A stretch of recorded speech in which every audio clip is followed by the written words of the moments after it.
Alright guys, welcome back to Aries Garage. Today we're going to be continuing the series of making sure the Nova's cooling system is up to par with where it needs to be, not only for daily drivability, but also any power outers we throw on it. That way, no matter what power level we're at, our cooling system is going to be up to par with where it needs to be. With the launch of ariesgarage.com, I have decided to transition from the companies I was working with to companies that I will be able to provide you guys the parts with. That way, I'm not only just telling you guys to go buy these companies off my website, I'm also running their brands and I'm trying and testing them myself. That way you guys aren't just seeing me push brands that I have no association with. So I decided to associate myself with Northern Radiators. They are absolutely awesome. The spanner they sent me is so massive. It is honestly the biggest spanner I have in the garage. It is absolutely insane. They went above and beyond. So we have 3 other boxes to unbox here. I have cut them open already. I have not even peeked at them. It's been killing me, but I have cut them open to avoid any awkward camera angles or stuff like that. That way you guys don't have to see me struggle on camera. But the 4th box they sent me was a spanner because it's so massive it takes its own box. So I'm super excited about it. We're gonna get this located in another better spot after this video, maybe put it up a little bit higher. But moving on, we have this box. This is the smallest box that they sent me, but I'm pretty excited to see what's in it. I have a good idea of, I know it's in the other 2 boxes, but this one I'm not 100% sure. I have a good idea. Let's take all this foam out. Okay. So this looks like another marketing box, which is awesome. We got a Northern Radiators kind of, don't know what the word for this would be, a plaque kind of, looks like it's got a stand on it to put in front of the Nova. They did discuss me putting this up at car shows or any events I go to. So I've never had one of these, so this is really awesome. I might have to get an Aries Garage one of these made to partner up with this. Okay, so we'll put that off to the side. We got a box here. Okay, so this is a Northern Radiators pulse width modulator. That doesn't tell you guys a whole lot. I'll be going over it later in this video. This is basically going to be our high-tech version of a temp sensor. It's going to tell the fans when to turn on and off, and that is, I did give you guys a glimpse there, or tell you guys what's coming in the other boxes. We got 2 really big stickers. I'll show you guys these once I put them on the car. Let's see, we got a bunch of smaller stickers too. I might save these and pass these out at some events or something. I have quite a few events planned. And then we have, looks like a foam board. This is Northern Radiators. So this is awesome. This is the most marketing equipment I've received from a company so far. So if this is what's in store, I'm really excited. And on to the next 2 boxes. I'm going to turn the camera off real quick, readjust with the other boxes because they're a little bit bigger, and then I'll turn it back on. Okay, based off the size of this box compared to the other one, it is safe to assume that this is the electric fan setup. And this is also a good point to tell you guys, I will have links to all these down below, or you can pick them up on ariesgarage.com. So let's go ahead and pull this one out. I've been very excited to see this. Oh yeah, this looks great, guys. This aluminum looks like it's in way better condition than my current setup. Oh my lord! Oh yeah. So this alone is probably heavier than my old setup, including the radiator. This is crazy. So these fans are rated up to nearly 3,300 CFM, and they're for, I believe they're for applications making greater than 390 horsepower. I believe the correct number is 3,280 CFM. So I think it's safe to round that up to 3,300. But gosh darn, this is awesome. The polished aluminum on here looks great. Actually, my current setup can't really clean up all that well. This looks like it's going to clean up perfectly well because I always get fingerprints on stuff while I'm working on it. This is crazy. I'm beyond excited to get this installed. Curious, trying to figure out how it's going to mount to the radiator, but we'll worry about that later. For now, let's go ahead and move on to unboxing the radiator. Okay, so I'm going to struggle to get this one out of the box, but just to prove to you guys that I hadn't unboxed it yet, I left it in there with all the styrofoam, and we're going to actually have to, I don't know exactly how I'm going to unbox this here. I'm going to break up some of the styrofoam. There we go. Looks like I did open the box upside down, but that's no biggie. Okay, there we go. Okay, Lord almighty, this is great. Okay, this is This is fantastic. I am so excited, guys. Okay, I'm trying to be very careful. I don't want to crush any of the cores here. Oh wow. Very shiny, very, very shiny. Okay, and again, I'll have a link to all this down below. This is fantastic. This is very shiny, guys. This is their muscle car series. It is, I believe if I remember right, the cores, or it has, not cores, sorry, the tubes are, there's two tubes in it. I'm sorry, I'm just so excited. 2 tubes that measure 1 inch each, so it will definitely move some coolant through it. I also opted for, because of Derale, because they sent me the transmission cooler, or I had the transmission cooler anyway, I opted for the manual transmission version of this, so I have extra cooling capacity here as well. I don't have to worry about there being an internal transmission cooler, so that they do have an automatic transmission one with the built-in cooler. If you're interested in that, I will probably have it linked down below as well, just to be safe. But this is fantastic. I am so excited. Yeah, I'm gonna do some looking and figure out how to mount these fans to this radiator, and then I will go ahead and show you guys the installation process. All right, so we have the radiator installed. I just put it in really quick. Super simple swap. This is for an older car, so there's just like 5 things you got to disconnect real quick. Actually, just 4 lines, 3 bolts technically, 2 transmission lines, an upper radiator hose, lower radiator hose, and these bolts right there, and then it comes right out. So super simple. Okay, so if you've recently upgraded your vehicle to electric fans, you have a few different options when it comes to how to wire them up and what to wire them up with. So we're going to be going over the different options, and then I'm going to show you guys how I like to wire my stuff up and how I wire up these units. So the first that most electric fans come with as like a base, like especially if you're buying cheap Amazon ones or cheap eBay ones, they're going to come with this relay setup. Now it is recommended that you run 1 for each fan, but most of the cheaper units come with 1 relay even though you have 2 fans. They work with these 4 wires, grounds, positive, that's all wiring is, so it's just grounds and positives. But there's a sensor that goes into the block somewhere either. Most people put it on the intake manifold. You can do the side of the head, but that's a whole separate story in and of itself. So these relays are okay. My sensors always got stuck open, so my fans always stayed on. It was a huge issue, and so I thought these were cool, but I've now had my eyes open to modern technology, and so these are kind of right? They're not that great. They're a headache. Now Northern Radiators does have a solution for that, and so does Derale, and so does actually quite a few other companies, but the 2 I'm working with for this video are going to be Northern Radiators and Derale. The next solution is going to be called a PWM. It's a pulse width modulator, and how these work are sensors that go to the side of the radiator. Let me show you. This is the Derale option, and this is the Northern Radiators option. Now don't let all this wiring fool you. There's only 6 wires here, and this one takes the same amount of connections. It's just different units, right? So let's talk about the Northern Radiators one. It takes 6 connectors. It takes 3 grounds, 1 to a chassis ground, 2 for the electric fans.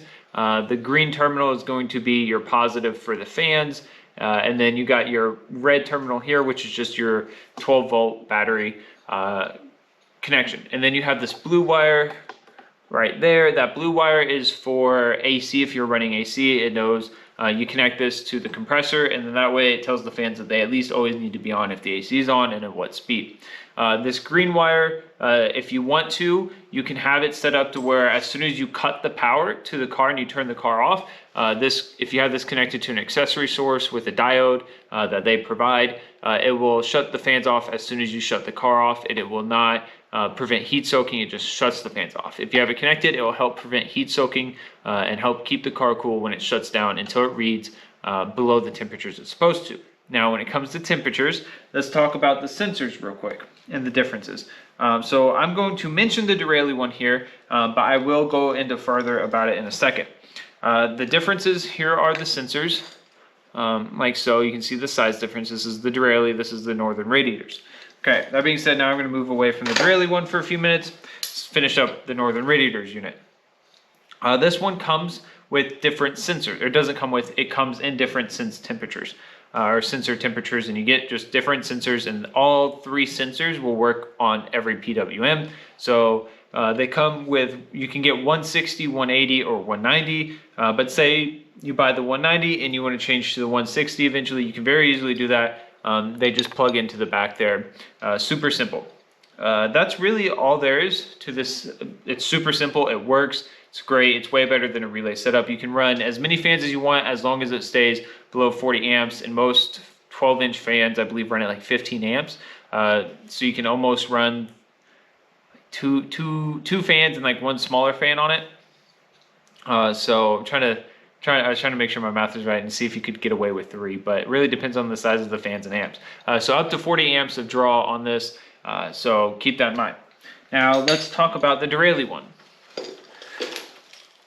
This Derale one, again, it looks scary because it's a little bit bigger and it has wires on it. But if you count up the connections for the other one, it also takes 6 connectors, actually a few more. This one has 6 wires on it, and you don't have to use all these because, again, I think this green one, the green one for this is for AC, and so I don't have AC, so I won't have to use that. So super simple. The thing with this, the cool part about the Derale one, is the sensor here is not removable. The sensor has, let me show you guys. You have this little screw right in there. It's kind of hard to see, and it's super tiny. But you can adjust your fans, your sensor you can adjust when it tells your fans to kick on by adjusting that screw. You can go cold or hotter. I think you can go as low as 130 degrees and as far up to 230 or 220. I'll let you guys. I'll double check that in a second, and I'll let you guys know before I finish this video. This can handle up to 70 amps. So draw up 70 amps. So that's I mean, that's a lot of fans. If I wanted to, I could probably run all my fans, all my like my oil cooler, my transmission cooler, and my radiator fans all off this unit, but we're not going to because we got sensors for those. So what we're going to be doing is, I already told you guys how to install this one. I haven't made up my mind what I'm going to be doing with this Northern Radiators one. I think I'm going to run this Derale one for now, and then I'm either going to run this one on the C10 or I'll come back to it. I will definitely be running this unit. It's not like I think this one's better by any means, but I did owe Derale a video on this, so we're gonna be using that. And then I think in a couple of weeks we'll switch them up and give you guys a real good comparison. So I think for the sake of just giving you guys a comparison, we're going to start with the Derale, and before too long we'll hop back over to this one. And again, this might end up in the C10. That way I can give you guys a real side-by-side experience. Drive one car, then drive the other. So we're going to install this Derale one, and I'll keep you guys posted on how it goes and what I'm doing. Okay, so we have our Derale PWM mounted in place. I do need to go back up and snug these bolts up, but I figured I'm not going to tighten it all the way down yet until I know that this location will work. So let's look at some of our wires here. This wire right here, this is going to go to our cold side of the radiator, which I believe I'll double check, but should be right above that lower radiator hose there. So we'll get that one out of our way since we know where it goes. This green wire you have a few different options for. You got three. So this technically goes to AC, or you can hook it up to a manual 12-volt switch. That way the fans, no matter what, if you have it on with the switch or with the AC, the fans will always be running at 60%. That way you're not overheating, because it does draw on your engine to run the AC. We're not going to be running this at all because, again, it is optional. You don't have to do either or. So we won't be running this wire, so we will zip tie it up out of the way. This yellow wire is going to go to a 12-volt ignition source, which will go right all the way over to here to our fuse block that we have. So we know where that goes. This blue wire is going to connect to the positive side of the fan. So 2 wires there, and it does come with connectors for all that. And then we have a chassis ground or battery ground. I'll use my chassis ground right there. And then we have our 12-volt from the battery. Now the good news about this is it is set up to run even with that 12-volt from the accessory block or the accessory power. It's going to run 20 seconds after it's shut off. So even with that hooked up to an accessory power, as soon as it shuts off, as soon as you shut the car off, it's going to run your fans for about 20 seconds. And that's just going to help with heat soak and all that great stuff. So you don't have to worry about it running for so long that it draws your battery when you park it. But you also don't have to worry about heat soak as much.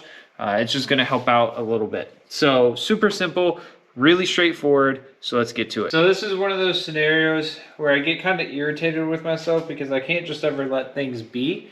I'm currently feeding all the wiring through some heat-proof sheathing, not only just to protect it because this is sitting right by my transmission cooler lines, but also just to make everything look nice and tucked. And in order to do that, I have to fit the sensor through first.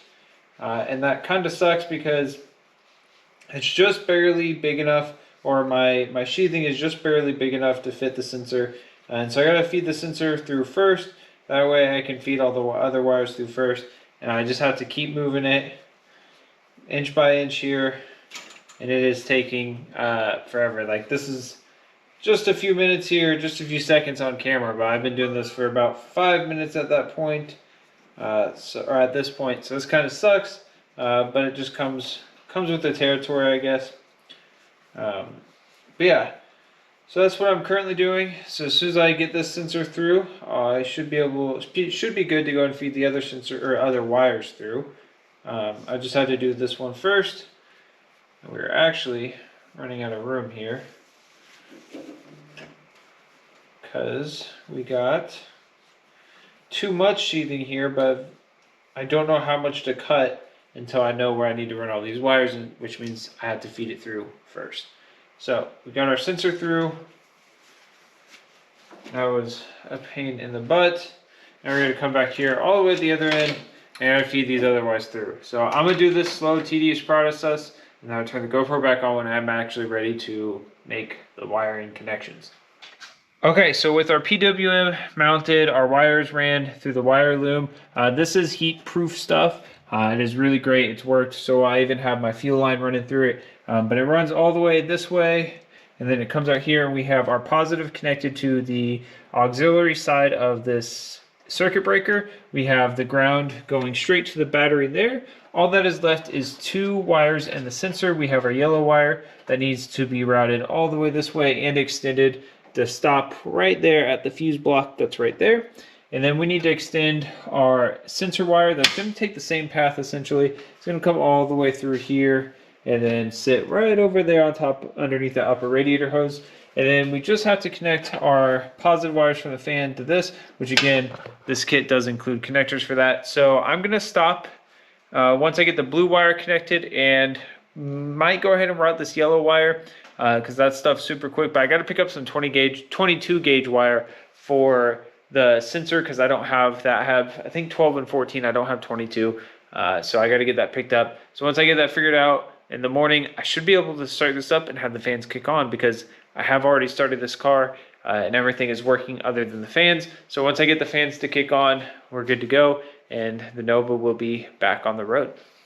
As always, huge shout out to Northern Radiators and Derale. They went above and beyond to make sure that the Nova was taken care of once again. As it goes for the radiator install, I apologize I did not show you guys how to remove the old transmission, as I had removed it before I ever planned on working with Northern Radiators and before I had planned on even doing a radiator swap. So I wasn't prepared for it at all, but this made for super simple installation. Since I didn't have to install any of the transmission coolant lines, this radiator literally just sat down in there. And I did go ahead, just to remind you guys, I did drill holes here, and 2 at the bottom in order to get the fans attached to the radiator. I would have recorded that, but I was so worried about screwing up and putting holes in the radiator that I did not want the added pressure of having the GoPro on. So I apologize for that, but it's super simple. Just one small drill bit, some nuts and bolts, and you're good to go. The PWM over here made for a clean install as well. And don't forget, we will have the Northern Radiators PWM installed shortly. Just wanted to test out the Derale one for them, and then we're gonna work on swapping over to the Northern Radiators one before too long as well. So this is part 2. Part 3, you guys will see me working on finishing up some rocker arm stuff, some valve springs, and then we're gonna go on a test drive in that same part. So I'm super excited about that test, this radiator, the fans, and the PWM. I'm just beyond excited to have the Nova up and on the road. And some of the stuff we're gonna be doing with the head work over here, we're gonna be making a little bit more horsepower, so I'm also excited about that. And we're really gonna be putting this whole setup to the test from our coolers you guys saw us install from the last part, the Northern Radiators radiator and fan, and that PWM. And again, as always, you'll be able to find all these parts in the link down below. You can pick them up directly from aresgarage.com. So keep that in mind. Again, huge shout out to everyone who helped out with this. Shout out to you guys for watching, and I will catch you guys later.